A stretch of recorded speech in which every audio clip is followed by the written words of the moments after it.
Hace 5000 años, antes de que los egipcios construyeran las pirámides, un misterioso pueblo creó algunos de los grandes monumentos del mundo antiguo. Fueron las tribus paganas de la antigua Britania y a lo largo de 30 siglos, hasta la llegada de las legiones romanas, construyeron pueblos de piedra como Skara Brae, grandes tumbas como Maze Howe, montañas de tierra caliza, incluyendo la misteriosa Silbury Hill, y el monumento antiguo más famoso de Europa, Stonehenge. Descubrieron ingeniosos modos de transportar enormes bloques de piedra a cientos de kilómetros. Desarrollaron técnicas especializadas para marcar el paso de las estaciones con asombrosa precisión. Las tribus paganas vivieron en un mundo sin escritura, por lo que se conservan pocos datos sobre la construcción de estructuras tan extraordinarias. Pero 50 siglos después, las evidencias de sus logros permanecen escritas sobre la tierra. Ahora, un equipo de expertos intentará descifrar el misterio de estos monumentos y verlos como fueron cuando se construyeron hace miles de años. Entrar en esta tumba es difícil, sucio e incómodo. Hay que gatear, hay que inclinar la cabeza con humildad para entrar en un mundo diferente. Usando lo último en animación por ordenador y las más modernas investigaciones, el mundo perdido de la Gran Bretaña pagana volverá a la vida.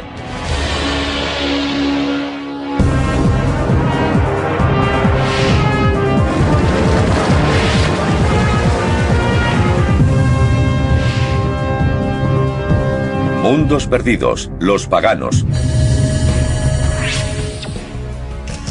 En el extremo septentrional de Escocia, donde el océano Atlántico se encuentra con el Mar del Norte, están las Islas Órcadas, tan inhóspitas como remotas.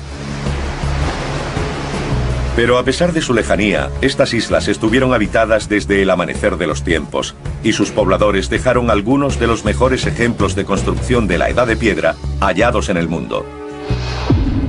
Cazadores-recolectores errantes se establecieron aquí hace 6000 años.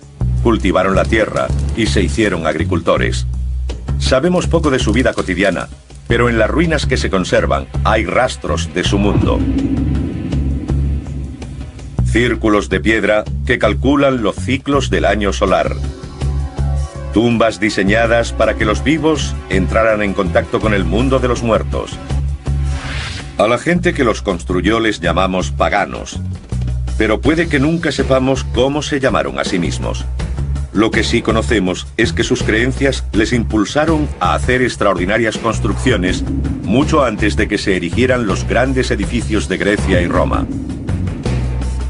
El aspecto real de estos monumentos siempre ha sido un misterio. El rastro de este pueblo estuvo perdido u oculto durante siglos. Pero en el invierno de 1850, una inesperada tormenta azotó la costa de las Islas Órcadas. En un lugar llamado Skara Brae, el viento y las altas olas arrancaron la hierba de un montículo. Cuando pasó la tormenta, los lugareños descubrieron unas ruinas surgidas de la arena. Eran los restos de un pueblo pagano del Neolítico, la Edad de Piedra. Para la arqueóloga Erika Goodman, Skara Brae es más que unas ruinas. Es la entrada a un mundo perdido. Es absolutamente sorprendente, porque los arqueólogos estamos acostumbrados a ver ruinas de vida efímera. Hallamos rastros apenas perceptibles, pero aquí nos hemos encontrado con este enorme pueblo. No son construcciones individuales, sino todo un pueblo del Neolítico. Las pruebas dicen que este asentamiento tiene unos 5000 años de antigüedad, siglos más que las pirámides egipcias. La mayoría de las casas del Neolítico eran de madera y se pudrieron hace mucho tiempo. Pero en las Islas Órcadas apenas había árboles y la necesidad hizo que las casas se construyeran de piedra. Estos son losas de las Órcadas. Es una roca sedimentaria, lo que significa que estuvo dispuesta en finas capas. Se crearon bajo el agua. Al romperse, se formaron estas lanchas de piedra.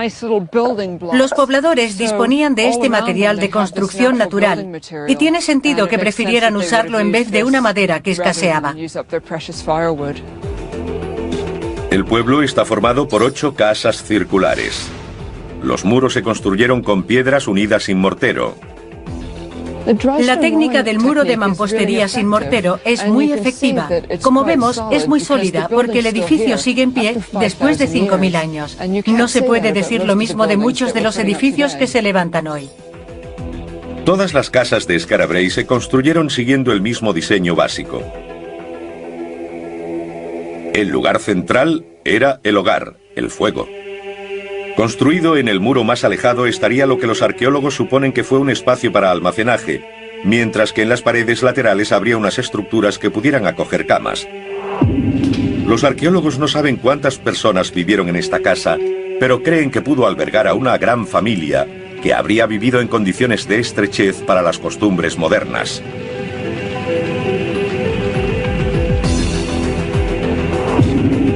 Fue una comunidad muy unida. Los edificios comunicaban a la gente. Las casas estaban conectadas a través de estrechos corredores cubiertos de piedra. Era posible pasar de una a otra sin salir al exterior. El historiador Ronald Hutton tiene que agacharse para entrar y descubrir por qué sus habitantes lo construyeron así. Hay dos buenas razones para que hubiera largos y estrechos pasillos, como este en las casas del Neolítico. En primer lugar, para que el invitado quedara impresionado al acercarse al espacio personal de su anfitrión. Y en segundo lugar, en caso de ser un enemigo, es difícil andar agachado con la cabeza levantada, sabiendo que en el otro extremo había gente esperándolo para decapitarlo o darle un golpe.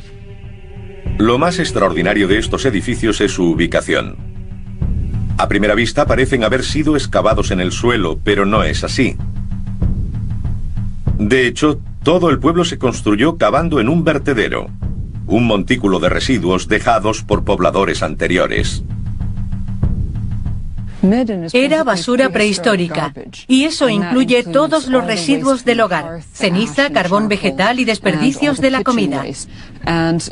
Es importante recordar que dividían la basura. El material más sucio estaba en un extremo del poblado, donde dejaban los excrementos animales y humanos, y en medio de la ciudad dejaban el material más limpio.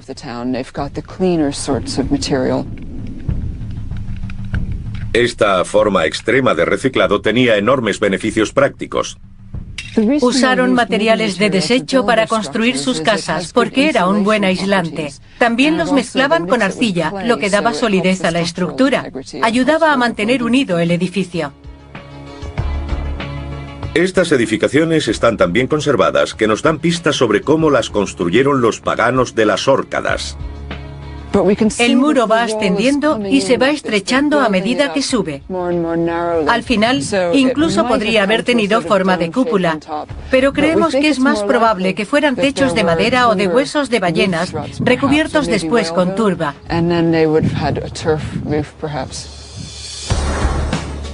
Ahora podemos mostrar cómo eran las casas de estos misteriosos paganos cuando las construyeron hace 5.000 años. Todas siguen el mismo diseño básico.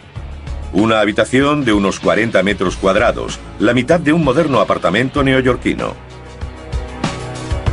Un aparador de piedra situado al otro lado de la entrada, con una cama a cada lado y un gran hogar en el centro. Los muros iban inclinándose hacia adentro hasta converger en las vigas del techo cubiertas de turba. Construidas en un vertedero y comunicadas por pasillos techados, las casas parecerían desde fuera montículos bajos, interrumpidos solo por los techos de turba. Los paganos que vivieron en estas casas ayudaron a construir, casi con toda seguridad, uno de los monumentos prehistóricos más desconcertantes de las Órcadas, el Anillo de Brodgar.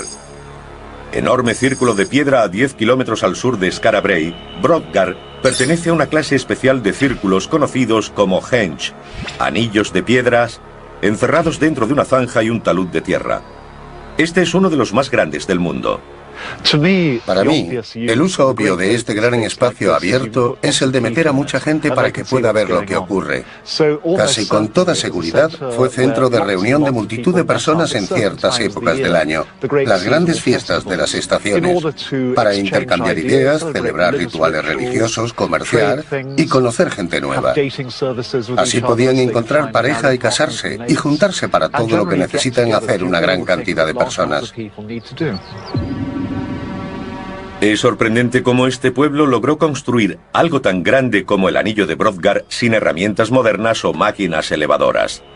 Solo cavar la zanja significó retirar 11.000 toneladas de roca, suficientes para llenar 2 piscinas olímpicas. Este proyecto necesitó de todos los isleños sanos durante un largo periodo de tiempo. Pero más asombrosa aún es la razón de su construcción y lo que representaba este círculo. El hecho de que sea un círculo de piedra ya es muy importante. Hace 5.000 años a los habitantes de las islas británicas les fascinaban las formas redondas. Posiblemente porque así podían ver el horizonte, porque el horizonte es un círculo natural. Estos monumentos se correspondían con él, reflejando el entorno. Puede que el Anillo de Brodgar se construyera como modelo del paisaje de las Órcadas. Las piedras llegaron de rincones de toda la isla y es posible que cada pequeña comunidad erigiera su propia piedra para representar a su pueblo. Hoy solo quedan 27, pero los expertos creen que debió ser algo así. 60 enormes piedras rodeadas por una zanja. Detrás del foso se alzaba un talud de arena de 3 metros que cercaba todo el lugar. El Anillo de Brodgar habría enviado un mensaje a las futuras generaciones de que ese terreno pertenecía por siempre a los constructores y a sus descendientes. Las pruebas sugieren que los paganos de las Órcadas tuvieron una relación muy estrecha con sus muertos. Las tumbas que construyeron eran entradas a un inframundo olvidado.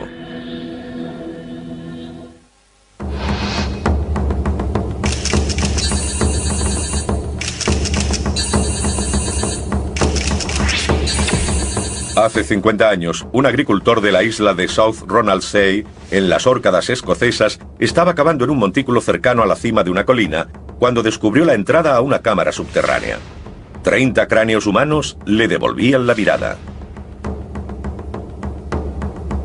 Cuando se excavó la tumba se encontraron los restos de 342 personas, pero ninguno era un esqueleto completo. Alguien o algo había esparcido los restos alrededor de la tumba. Intentando descubrir la razón, Ronald Hutton entra en la cámara funeraria. Entrar en esta tumba es difícil, sucio e incómodo. Pero así fue diseñada. Hay que gatear, hay que inclinar la cabeza con humildad para entrar en un mundo diferente.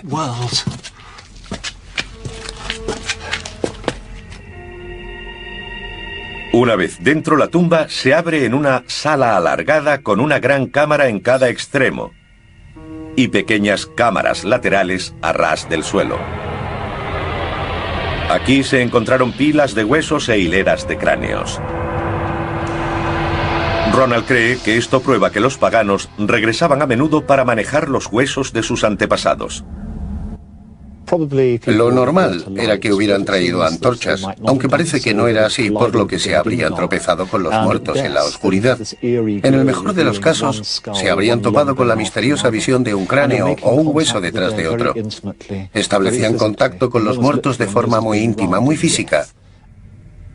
Pero ¿por qué este pueblo sintió la imperiosa necesidad de estar cerca de sus muertos? La respuesta parece estar en la temprana edad a la que muchos murieron. Los estudios han revelado que pocos pasaron de los 25 años. La mayor parte de esta población estaría compuesta por niños y adolescentes.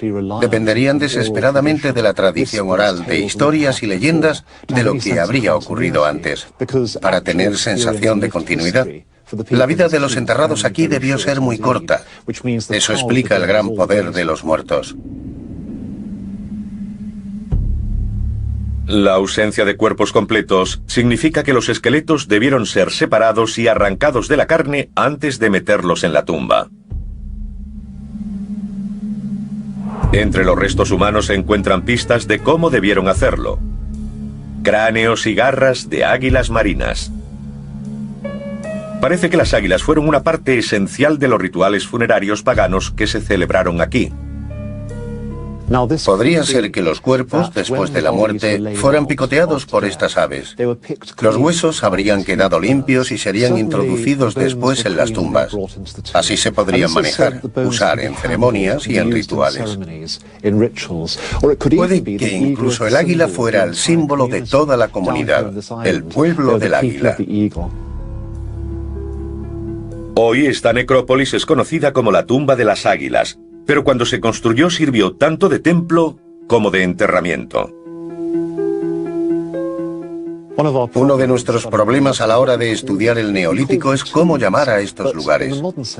Les llamamos tumbas, pero no es correcto en el sentido moderno de la palabra porque son los templos de la época. Eran lugares sagrados. Podría ser que los propios muertos fueran transmisores, por lo que usarían los huesos como teléfonos móviles para contactar con dioses y diosas. Ahora podemos reconstruir la tumba de las águilas como fue cuando las tribus paganas venían a estar en íntima comunión con sus muertos. Divididos en 3 espacios por losas verticales en los muros a cada extremo de la tumba había compartimentos, uno de los cuales estaba lleno de huesos humanos.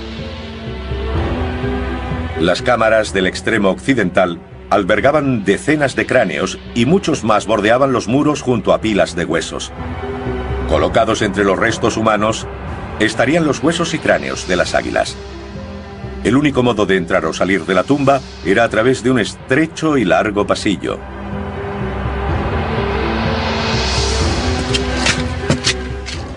De vuelta al mundo de los vivos.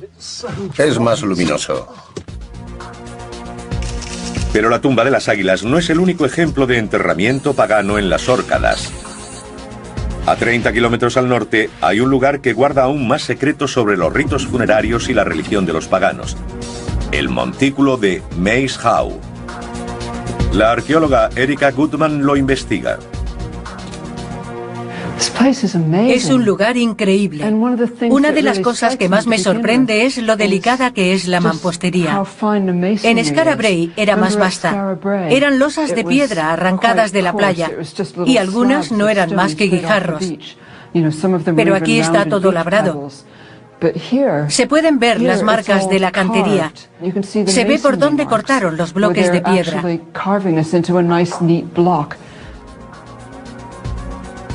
Maze Howe es la tumba más grande de las Órcadas.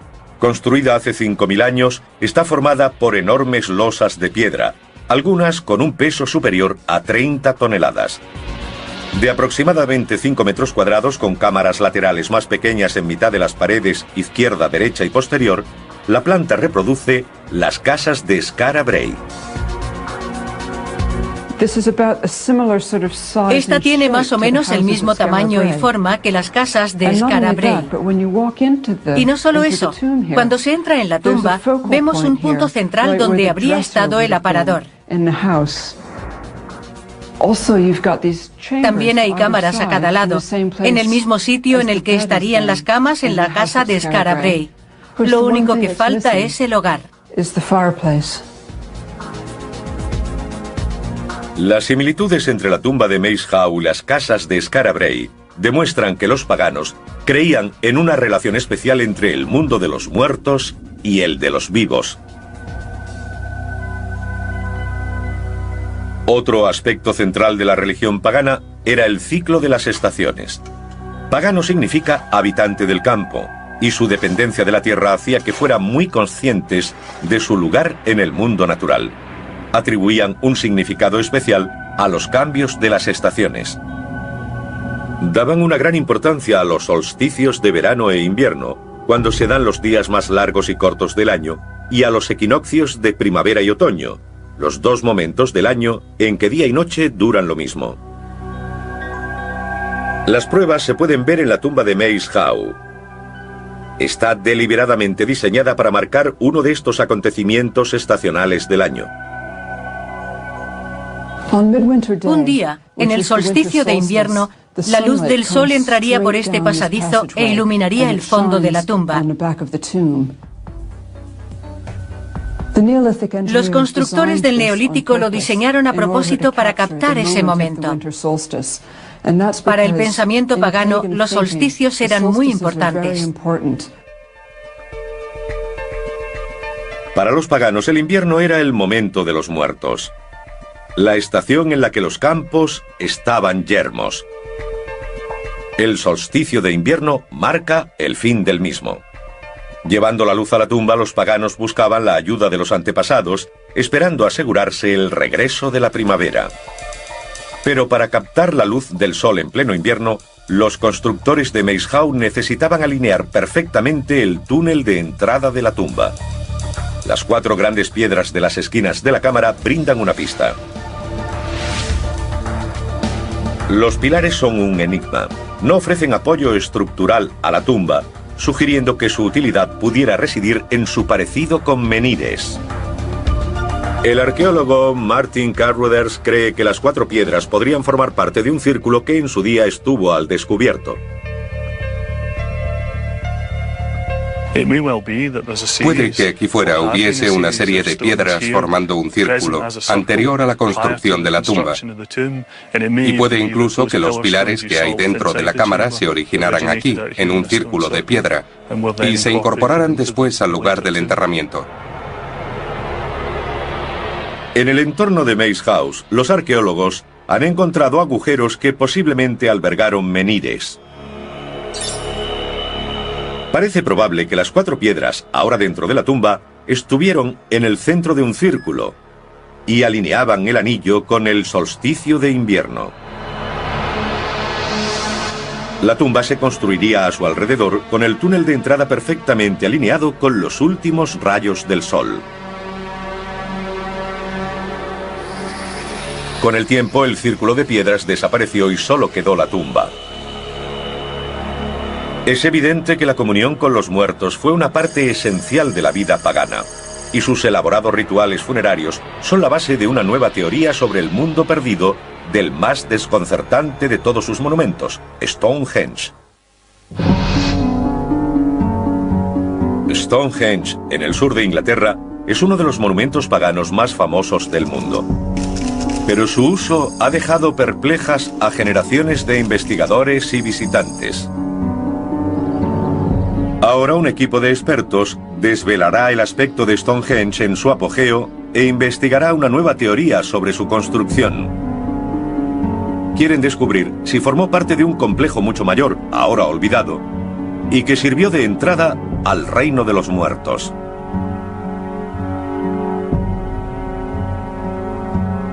La arqueóloga Erica Goodman ha descubierto una primera pista, pruebas de que hace 5.000 años se celebraron ritos funerarios mucho antes de que llegaran las piedras.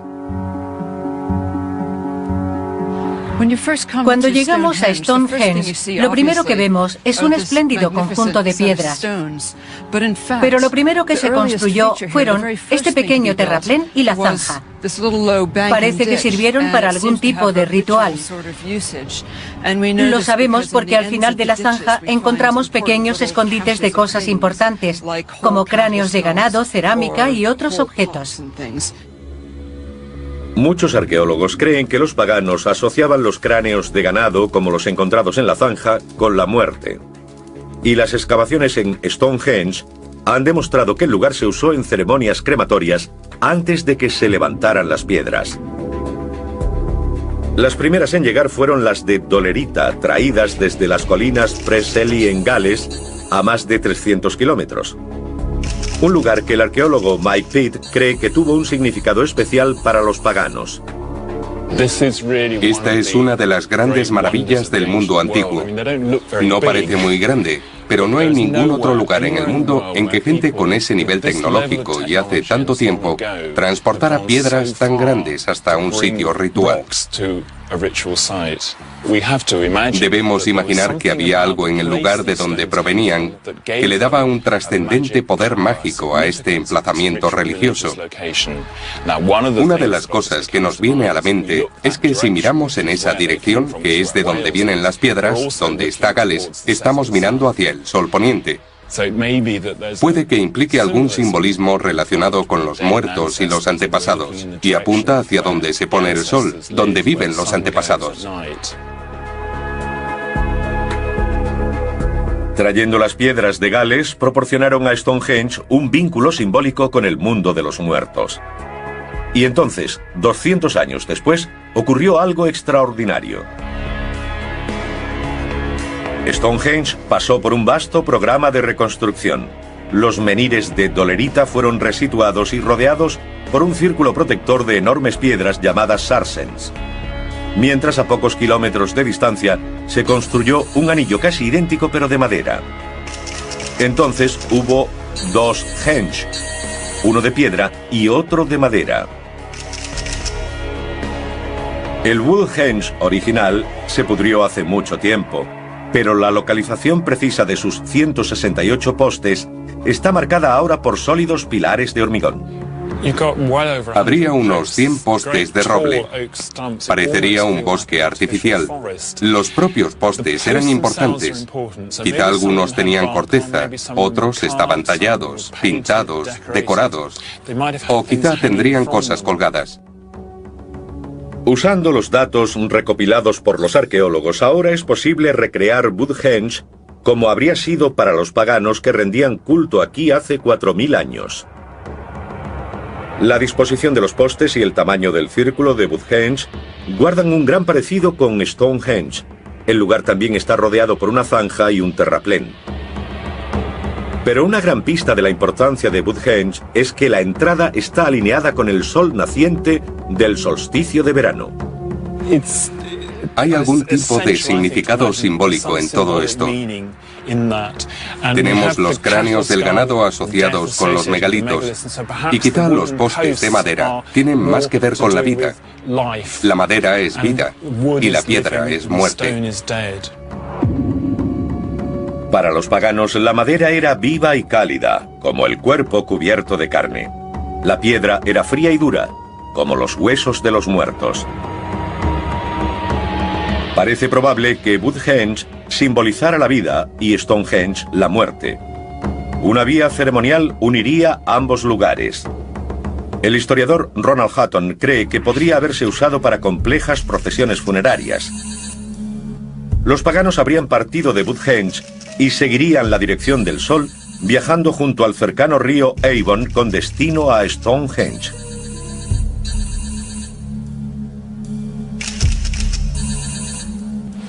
El agua, como este río Avon, era muy importante para los monumentos del Neolítico. Se encuentra cerca de muchos de ellos. Quizá porque es un elemento extraño, conecta a la gente y la separa, preserva la vida y la quita, crea y destruye. Quizá esta esencia de muerte y vida es exactamente de lo que tratan estos monumentos. La procesión seguiría el río hasta llegar a la avenida, una calzada que conducía a Stonehenge. Hoy poco queda de ella, pero Ronald cree que pudo haber estado flanqueada por piedras alineadas.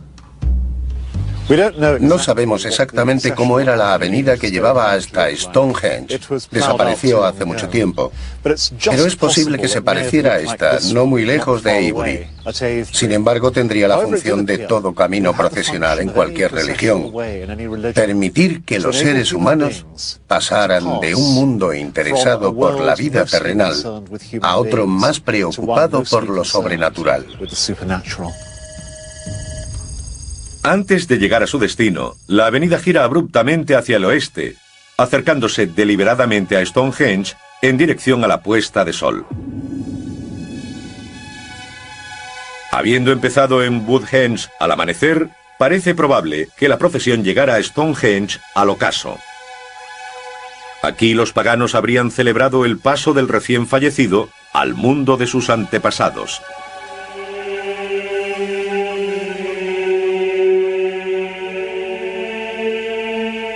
El trabajo en Stonehenge duró milenios, pero su círculo de piedra fue construido en pocos años.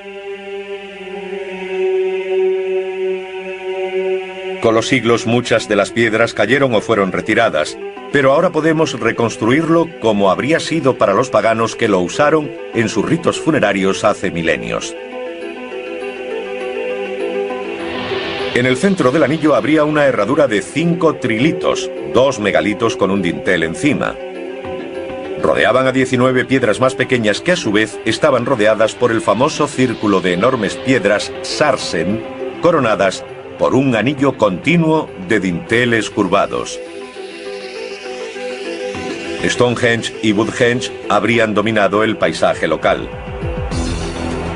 Pero a solo unos kilómetros al norte hay otro monumento que ha desafiado toda explicación.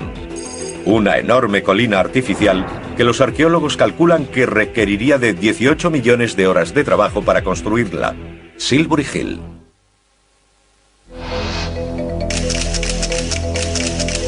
A pocos kilómetros al norte de Stonehenge está Silbury Hill, el montículo prehistórico más grande de Europa. Creado por los paganos hace unos 4.500 años, tiene una altura de 40 metros y es más antiguo y alto que algunas de las pirámides egipcias. Pero como las pirámides, ¿guarda algún secreto en su interior? La gente suele asociar los grandes montículos con tesoros enterrados. Durante cientos de años también se han buscado en Silbury Hill, pero aunque se han excavado tantos túneles en la colina, hasta ahora no se ha encontrado rastro de tesoro alguno. A pesar de siglos de excavaciones, no se han encontrado tesoros ni tumbas. Silbury Hill parece ser solo un sólido montículo de tierra caliza. La razón de su construcción sigue siendo un misterio, pero puede ofrecer pistas de cómo se hizo. Debió ser un increíble logro tecnológico para la gente del Neolítico. No tenían metales con los que trabajar. Tuvieron que excavar con astas y escápulas los omóplatos del ganado que usaron como palas. Los arqueólogos calculan que se necesitarían 700 hombres durante 10 años para excavar y dar forma a los 255.000 metros cúbicos de tierra que constituyen la colina. Probablemente se construyó en 2 fases. Cuando se levantó la primera, solo medía 5 metros de altura, pero después, en la segunda fase, se alcanzaron los 36. Es enorme y la pendiente es muy pronunciada. Contrasta abiertamente con el perfil bajo de las colinas de alrededor. Pero hacer una colina era todo un reto. No se pudo levantar algo así simplemente apilando tierra y escombros porque se desmoronaría. Se hizo cuidadosamente para conservar la forma cónica. Puede que Silbury Hill no fuera circular, sino que se construyera como un polígono, posiblemente de 9 lados. Muros externos de tierra caliza se inclinarían hacia el interior en un ángulo de 60 grados para buscar la máxima estabilidad. Estarían unidos por muros radiales construidos hacia afuera desde el centro del montículo. Los huecos se rellenarían con piedras y escombros. Es posible que el montículo se levantara como una serie de plataformas escalonadas, pero los últimos estudios arqueológicos sugieren un método diferente.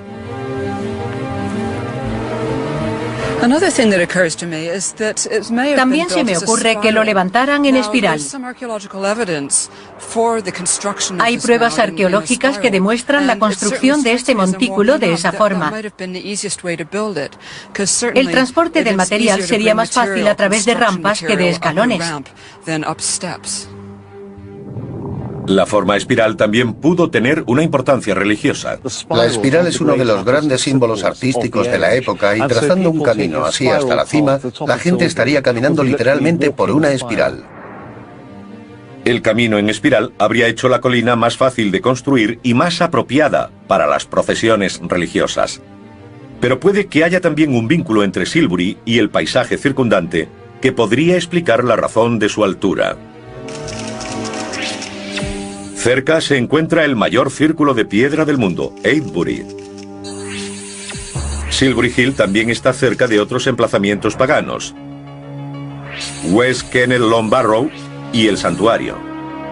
El historiador Ronald Hutton quiere investigar una nueva teoría, que Silbury Hill podría haberse usado también como plataforma señalizadora que coordinará ceremonias simultáneas en los diferentes lugares.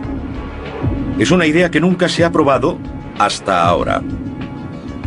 La teoría dice que desde cualquier parte del entorno de Avebury se puede ver la cima de Silbury Hill. Para comprobar la teoría, la arqueóloga Erica Goodman se dirige al túmulo de West Kennel Long Barrow. El túmulo contuvo los restos de unas 50 personas y es uno de los montículos funerarios mejor conservados de las Islas Británicas. También es uno de los más grandes, tan largo como un campo de fútbol y la mitad de ancho. Este es el túmulo de West Kenneth Long Barrow.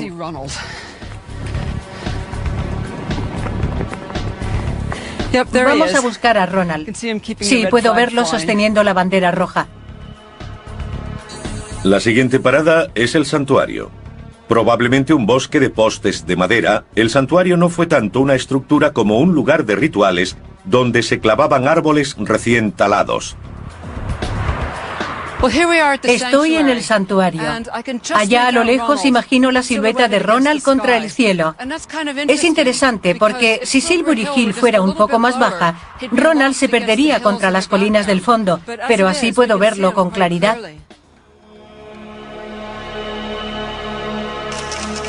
La última parada es Avebury, el mayor círculo de piedras del mundo. Un anillo gigante de 98 megalitos que encerraba dos círculos más pequeños. Es probable que fuera el lugar ritual más importante de la zona. Para que la teoría funcione, debería verse la bandera de Silbury Hill, pero dentro del anillo no es posible. Erica solo puede divisarla cuando sube al terraplén externo del círculo.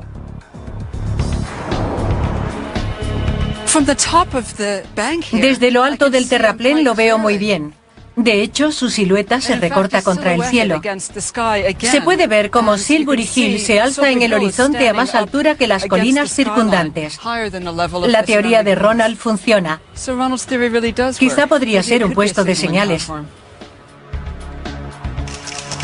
Que Silbury Hill sea visible desde los tres lugares sugiere que durante ciertas épocas del año podría haber sido el punto central de una serie de ceremonias simultáneas.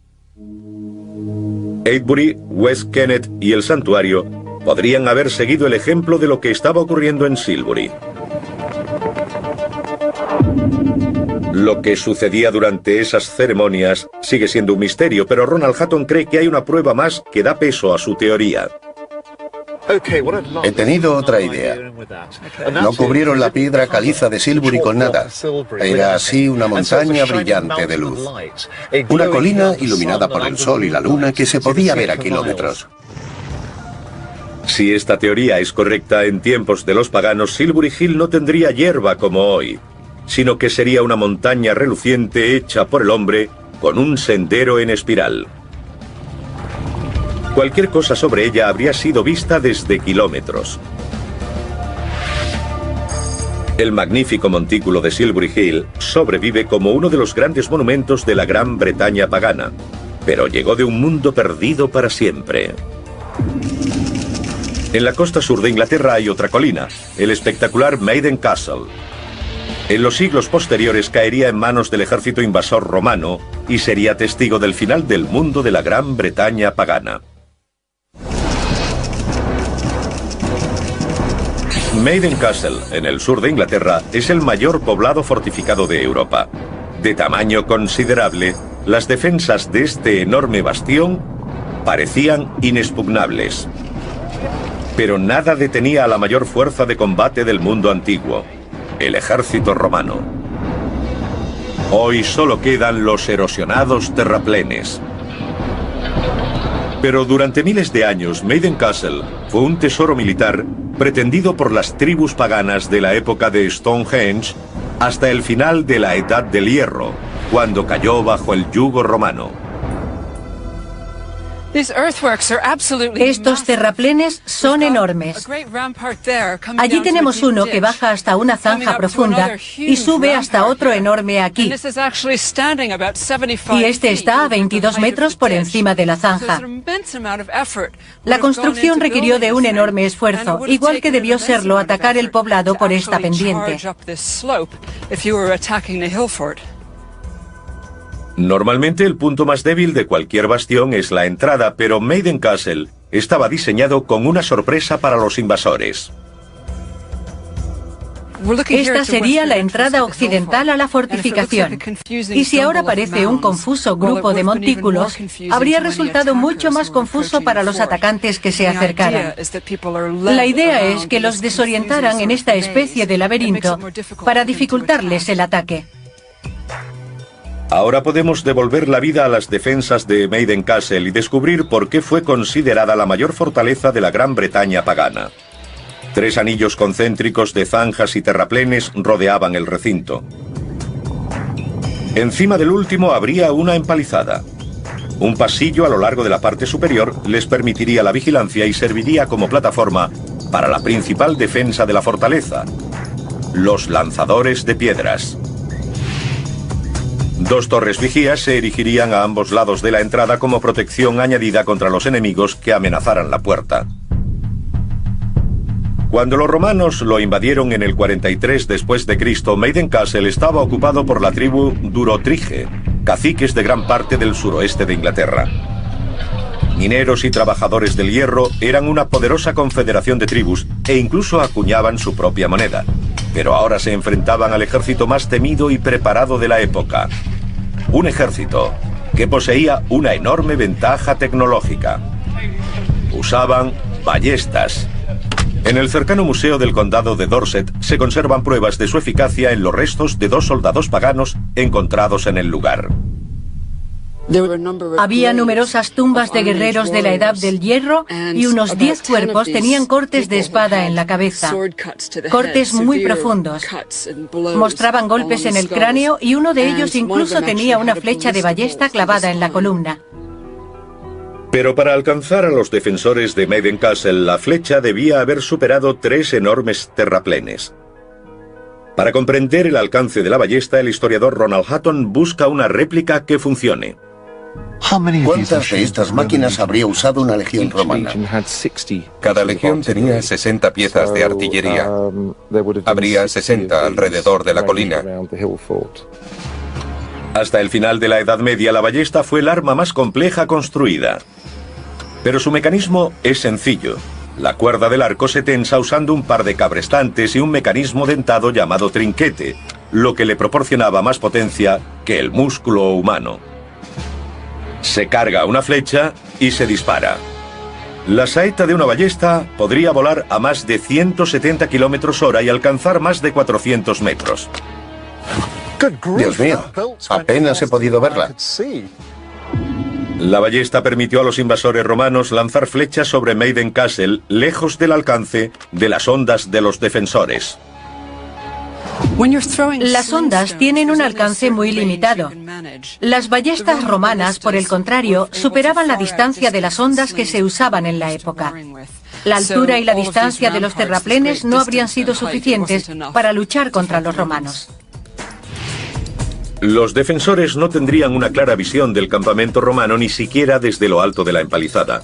Y con solo 200 metros, sus ondas no habrían cubierto ni la mitad del alcance de las máquinas romanas. La ballesta podía lanzar un proyectil sobre los terraplenes y la empalizada hasta el corazón de Maiden Castle. La muerte llegaría a los defensores literalmente caída del cielo.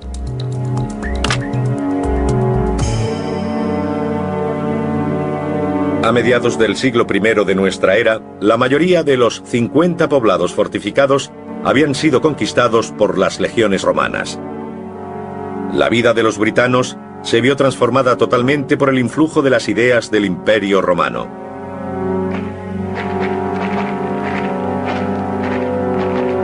Pero incluso antes de la conquista, muchos monumentos y asentamientos paganos quedaron olvidados porque la gente que los había construido había cambiado. El poblado de la Edad de Piedra de Skara Brae, el Gran Círculo de Brodgar y la Tumba de las Águilas llevaban abandonados muchas generaciones. La pericia constructiva que creó alineamientos estivales e invernales en Maze Howe y Woodhenge se habían perdido con la evolución de las religiones. Incluso Stonehenge, el mejor de los monumentos paganos, se convertiría en curiosidad de viajeros, un enigma que cautivaría y confundiría a eruditos a partir de la Edad Media. Por su parte, la misteriosa Silbury Hill y la gran fortaleza de Maiden Castle serían usadas por los romanos para sus propios templos y asentamientos. Mientras estos lugares se venían abajo, desapareció todo conocimiento de ellos y de lo que representaban. Solo ahora, muchos siglos después, estamos redescubriendo estos mundos perdidos.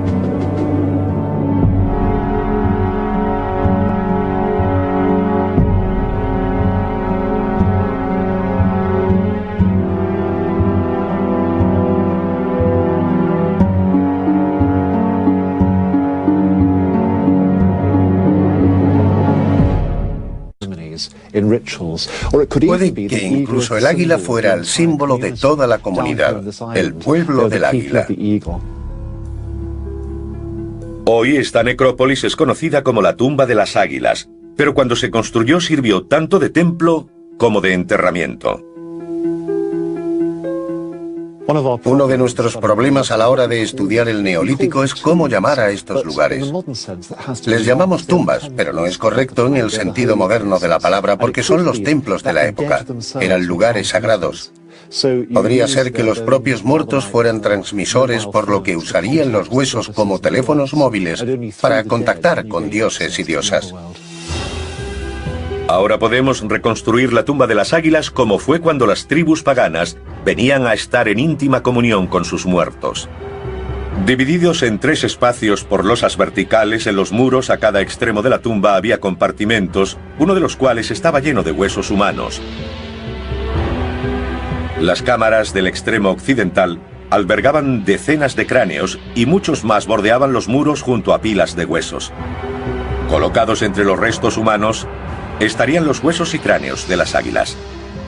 El único modo de entrar o salir de la tumba era a través de un estrecho y largo pasillo.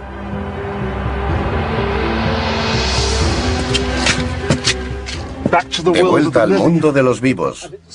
Es más luminoso. Pero la Tumba de las Águilas no es el único ejemplo de enterramiento pagano en las Órcadas. A 30 kilómetros al norte hay un lugar que guarda aún más secretos sobre los ritos funerarios y la religión de los paganos: el montículo de Maze Howe. La arqueóloga Erika Goodman lo investiga. Es un lugar increíble. Una de las cosas que más me sorprende es lo delicada que es la mampostería. En Skara Brae era más vasta. Eran losas de piedra arrancadas de la playa, y algunas no eran más que guijarros. Pero aquí está todo labrado. Se pueden ver las marcas de la cantería. Se ve por dónde cortaron los bloques de piedra.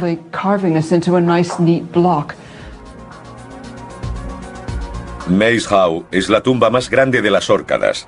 Construida hace 5000 años, está formada por enormes losas de piedra, algunas con un peso superior a 30 toneladas. De aproximadamente 5 metros cuadrados, con cámaras laterales más pequeñas en mitad de las paredes izquierda, derecha y posterior, la planta reproduce las casas de Skara Brae. Esta tiene más o menos el mismo tamaño y forma que las casas de Skara Brae.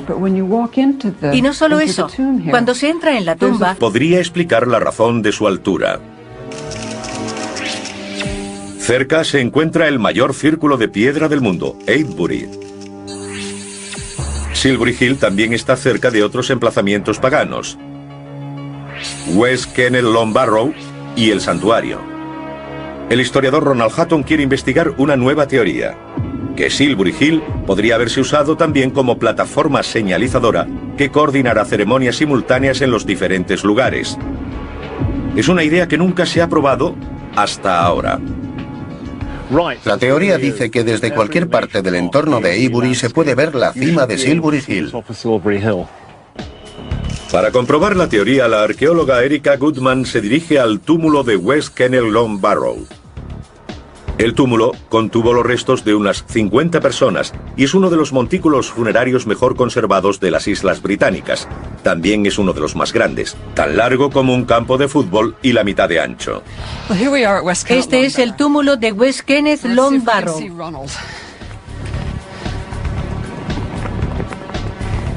Vamos a buscar a Ronald. Sí, puedo verlo sosteniendo la bandera roja. La siguiente parada es el santuario. Probablemente un bosque de postes de madera, el santuario no fue tanto una estructura como un lugar de rituales donde se clavaban árboles recién talados. Estoy en el santuario. Allá a lo lejos imagino la silueta de Ronald contra el cielo. Es interesante porque si Silbury Hill fuera un poco más baja, Ronald se perdería contra las colinas del fondo, pero así puedo verlo con claridad.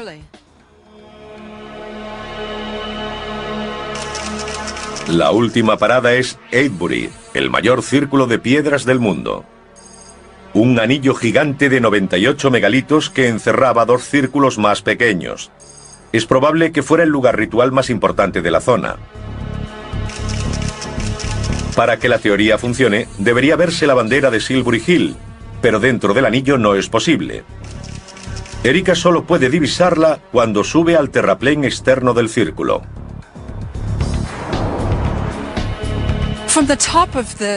Desde lo alto del terraplén lo veo muy bien. De hecho, su silueta se recorta contra el cielo. Se puede ver cómo Silbury Hill se alza en el horizonte a más altura que las colinas circundantes. La teoría de Ronald funciona. Quizá podría ser un puesto de señales. Que Silbury Hill sea visible desde los tres lugares sugiere que durante ciertas épocas del año podría haber sido el punto central de una serie de ceremonias simultáneas. Avebury, West Kenneth y el Santuario, un lugar que el arqueólogo Mike Pitt cree que tuvo un significado especial para los paganos.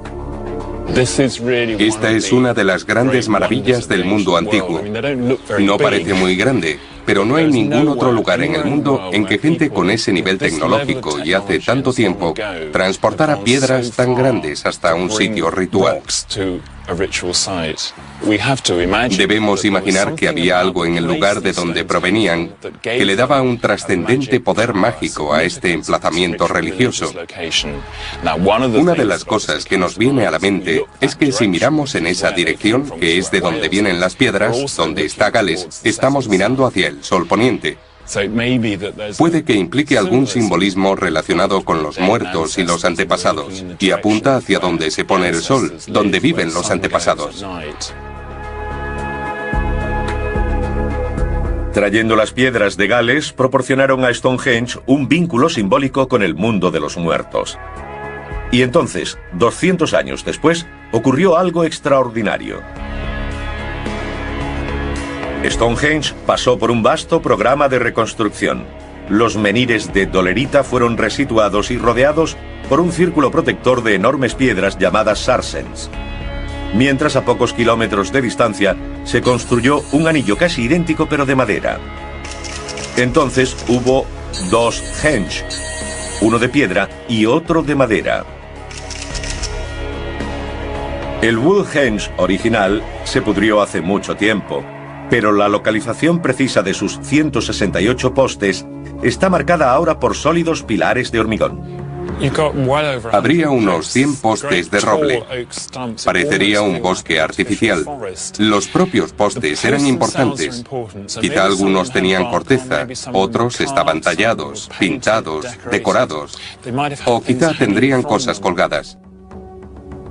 Usando los datos recopilados por los arqueólogos, ahora es posible recrear Woodhenge como habría sido para los paganos que rendían culto aquí hace 4000 años. La disposición de los postes y el tamaño del círculo de Woodhenge guardan un gran parecido con Stonehenge. El lugar también está rodeado por una zanja y un terraplén. Pero una gran pista de la importancia de Woodhenge es que la entrada está alineada con el sol naciente del solsticio de verano. Hay algún tipo de significado simbólico en todo esto. Tenemos los cráneos del ganado asociados con los megalitos, y quizá los postes de madera tienen más que ver con la vida. La madera es vida y la piedra es muerte. Para los paganos, la madera era viva y cálida, como el coerción añadida contra los enemigos que amenazaran la puerta. Cuando los romanos lo invadieron en el 43 después de Cristo, Maiden Castle estaba ocupado por la tribu Durotrige, caciques de gran parte del suroeste de Inglaterra. Mineros y trabajadores del hierro eran una poderosa confederación de tribus e incluso acuñaban su propia moneda. Pero ahora se enfrentaban al ejército más temido y preparado de la época. Un ejército que poseía una enorme ventaja tecnológica. Usaban ballestas. En el cercano museo del condado de Dorset se conservan pruebas de su eficacia en los restos de 2 soldados paganos encontrados en el lugar. Había numerosas tumbas de guerreros de la Edad del Hierro y unos 10 cuerpos tenían cortes de espada en la cabeza. Cortes muy profundos. Mostraban golpes en el cráneo y uno de ellos incluso tenía una flecha de ballesta clavada en la columna. Pero para alcanzar a los defensores de Maiden Castle, la flecha debía haber superado 3 enormes terraplenes. Para comprender el alcance de la ballesta, el historiador Ronald Hutton busca una réplica que funcione. ¿Cuántas de estas máquinas habría usado una legión romana? Cada legión tenía 60 piezas de artillería. Habría 60 alrededor de la colina. Hasta el final de la Edad Media, la ballesta fue el arma más compleja construida. Pero su mecanismo es sencillo. La cuerda del arco se tensa usando un par de cabrestantes y un mecanismo dentado llamado trinquete, lo que le proporcionaba más potencia que el músculo humano. Se carga una flecha y se dispara. La saeta de una ballesta podría volar a más de 170 km/h y alcanzar más de 400 metros. Dios mío, apenas he podido verla. La ballesta permitió a los invasores romanos lanzar flechas sobre Maiden Castle lejos del alcance de las ondas de los defensores. Las ondas tienen un alcance muy limitado. Las ballestas romanas, por el contrario, superaban la distancia de las ondas que se usaban en la época. La altura y la distancia de los terraplenes no habrían sido suficientes para luchar contra los romanos. Los defensores no tendrían una clara visión del campamento romano ni siquiera desde lo alto de la empalizada. Y con solo 200 metros, sus ondas no habrían cubierto ni la mitad del alcance de las máquinas romanas. La ballesta podía lanzar un proyectil sobre los terraplenes y la empalizada hasta el corazón de Maiden Castle. La muerte llegaría a los defensores literalmente caída del cielo.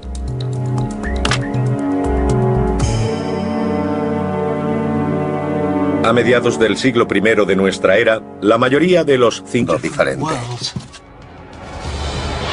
Usando lo último en animación por ordenador y las más modernas investigaciones, el mundo perdido de la Gran Bretaña pagana volverá a la vida.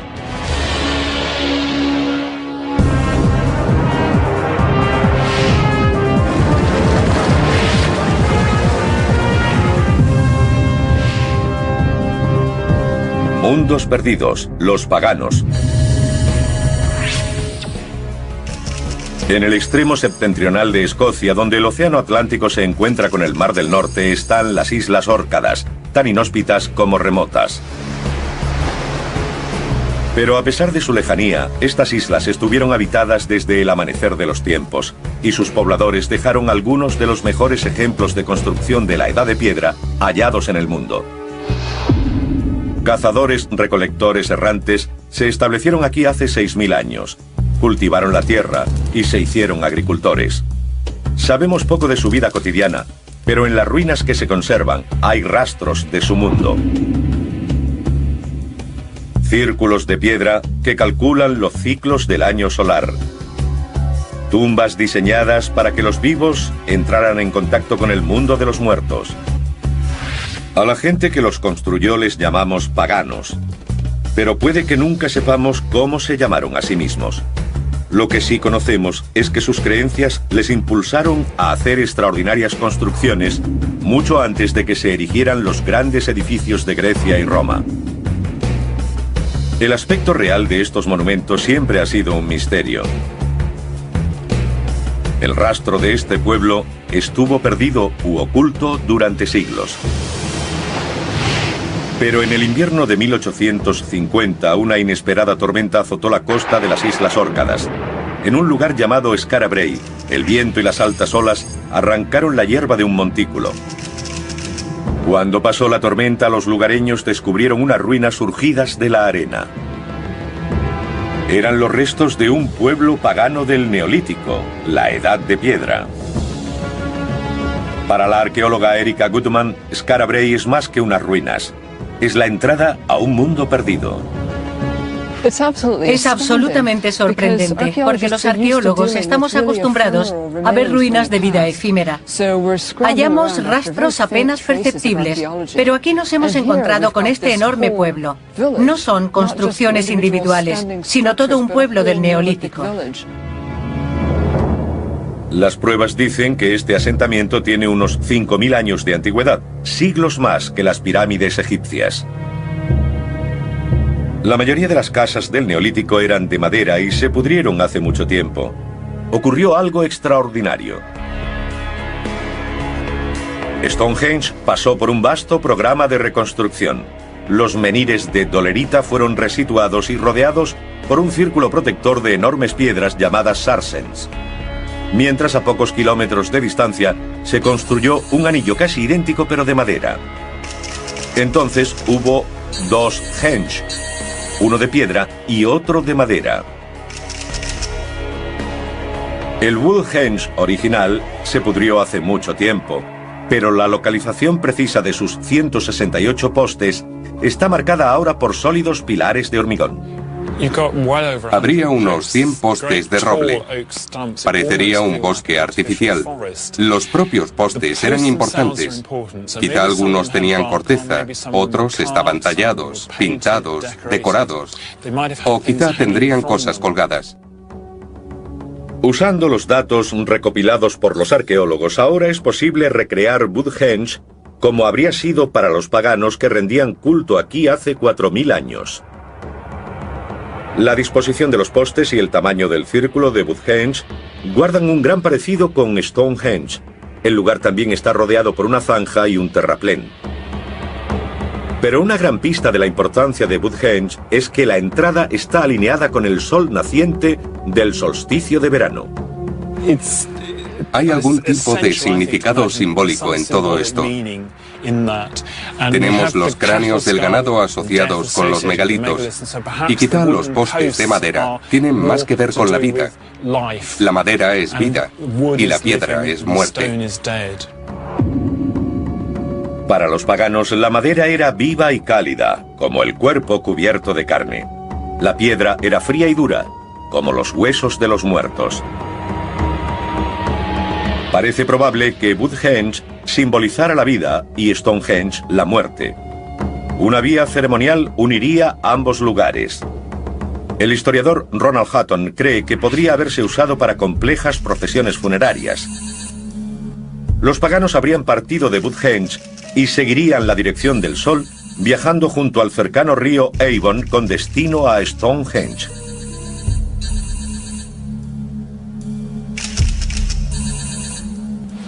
El agua, como este río Avon, era muy importante para los monumentos del Neolítico. Se encuentra cerca de muchos de ellos. Quizá porque es un elemento extraño, conecta a la gente y la separa, preserva la vida y la quita, crea y destruye. Quizá esta esencia de muerte y vida es exactamente de lo que tratan estos monumentos. La procesión seguiría el río hasta llegar a la avenida. Inclinar la cabeza con humildad para entrar en un mundo diferente. Usando lo último en animación por ordenador y las más modernas investigaciones, el mundo perdido de la Gran Bretaña pagana volverá a la vida.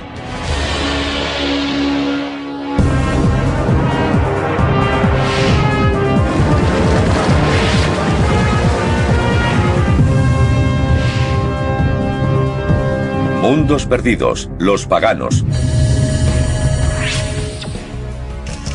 En el extremo septentrional de Escocia, donde el océano Atlántico se encuentra con el Mar del Norte, están las Islas Órcadas, tan inhóspitas como remotas. Pero a pesar de su lejanía, estas islas estuvieron habitadas desde el amanecer de los tiempos, y sus pobladores dejaron algunos de los mejores ejemplos de construcción de la Edad de Piedra hallados en el mundo. Cazadores, recolectores errantes se establecieron aquí hace 6000 años. Cultivaron la tierra y se hicieron agricultores. Sabemos poco de su vida cotidiana, pero en las ruinas que se conservan hay rastros de su mundo. Círculos de piedra que calculan los ciclos del año solar. Tumbas diseñadas para que los vivos entraran en contacto con el mundo de los muertos. A la gente que los construyó les llamamos paganos, pero puede que nunca sepamos cómo se llamaron a sí mismos. Lo que sí conocemos es que sus creencias les impulsaron a hacer extraordinarias construcciones mucho antes de que se erigieran los grandes edificios de Grecia y Roma. El aspecto real de estos monumentos siempre ha sido un misterio. El rastro de este pueblo estuvo perdido u oculto durante siglos. Pero en el invierno de 1850, una inesperada tormenta azotó la costa de las Islas Órcadas. En un lugar llamado Skara Brae, el viento y las altas olas arrancaron la hierba de un montículo. Cuando pasó la tormenta, los lugareños descubrieron unas ruinas surgidas de la arena. Eran los restos de un pueblo pagano del Neolítico, la Edad de Piedra. Para la arqueóloga Erica Goodman, Skara Brae es más que unas ruinas. Es la entrada a un mundo perdido. Es absolutamente sorprendente, porque los arqueólogos estamos acostumbrados a ver ruinas de vida efímera.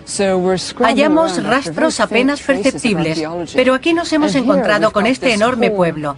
No son construcciones individuales, sino todo un pueblo del Neolítico. Las pruebas dicen que este asentamiento tiene unos 5000 años de antigüedad, siglos más que las pirámides egipcias. La mayoría de las casas del Neolítico eran... Pero no es correcto en el sentido moderno de la palabra, porque son los templos de la época. Eran lugares sagrados.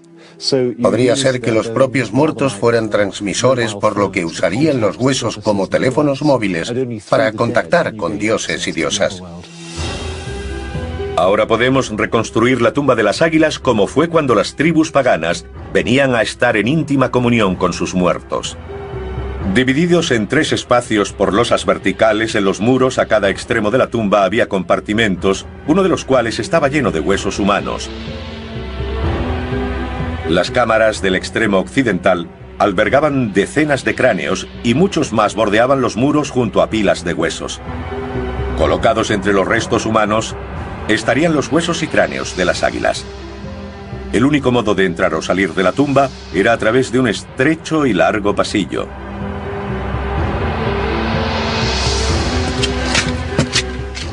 De vuelta al mundo de los vivos. Es más luminoso. Pero la tumba de las águilas no es el único ejemplo de enterramiento pagano en las Órcadas. A 30 kilómetros al norte hay un lugar que guarda aún más secretos sobre los ritos funerarios y la religión de los paganos. El montículo de Maze Howe. La arqueóloga Erica Goodman lo investiga. Es un lugar increíble. Una de las cosas que más me sorprende es lo delicada que es la mampostería. En Skara Brae era más vasta. Eran losas de piedra arrancadas de la playa, y algunas no eran más que guijarros. Pero aquí está todo labrado. Se pueden ver las marcas de la cantería. Se ve por dónde cortaron los bloques de piedra.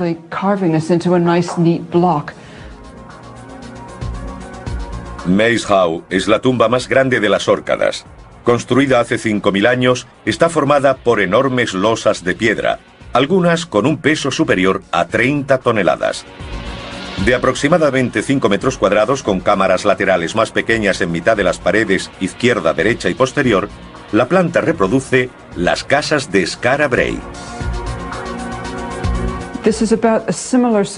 Esta tiene más o menos el mismo tamaño y forma que las casas de Skara Brae. Y no solo eso, cuando se entra en la tumba, vemos un punto central donde habría estado el aparador. También hay cámaras a cada lado, en el mismo sitio en el que estarían las camas en la casa de Skara Brae. Lo único que falta es el hogar. Las similitudes entre la tumba de Mace Howe y las casas de Skara Brae demuestran que los paganos creían en una relación especial entre el mundo. La razón, Ronald Hutton entra en la cámara funeraria. Entrar en esta tumba es difícil, sucio e incómodo. Pero así fue diseñada. Hay que gatear, hay que inclinar la cabeza con humildad para entrar en un mundo diferente.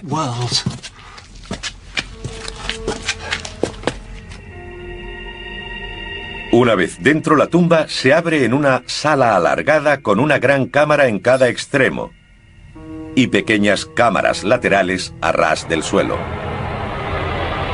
Aquí se encontraron pilas de huesos e hileras de cráneos.